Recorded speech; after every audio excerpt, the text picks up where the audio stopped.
Сәлеметсіздер ме, құрметті әлеуметтік желі қолданушылары мен оқырмандар.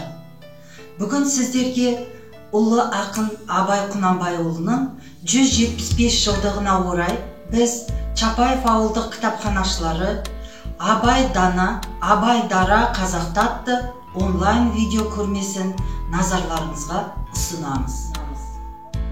Қалың елім, қазағым, қайран жұртым деп жырлаған Абай жүрегі туған халқымен бірге соқты. Халқының қайғы қасіретіне күйініп, оның келешегінің бақытты болуын армандады. Сол себептен де атымды адам қойған сол, қайтып надан болайын деп жазғаны көпке мәлім. Сондықтан да Абай өзінің бойына біткен табиғи талантын, ақындық өнерін, парасат білімін, бүкіл саналы өмірін туған халқына арнады. Халқының бақытты, ерікті ел болуын, өнер білімді, мәдениетті елдермен терезесі тең болуын мұрат мақсат етіп, сол арманына адал еңбек сіңіруді азаматтық, адамгершілік борышым деп білді. Осы орайда бүгінгі кітап көрмемізде кітапхана қорындағы ұлы ақын Абай шығармалары жарық көрген әдебиеттер мен баспасөз материалдары қойылды.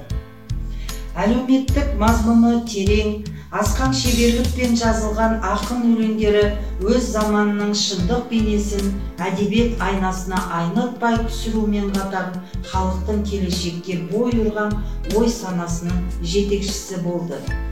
Данышпан ақынның қаламынан қағыс қалған бірде-бір келелі тақырып жоғау.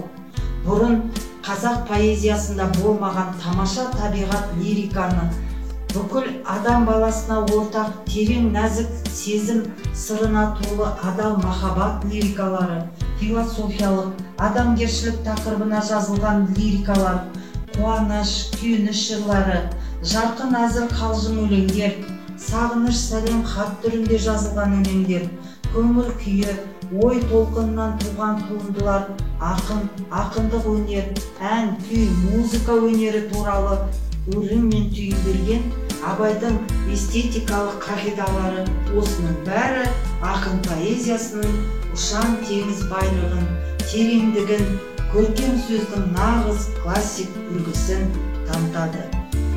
Осы орайда кітапхана оқырмандарының адамзаттың шамшырағы Абай атты онлайн оқуларына кезек берейік.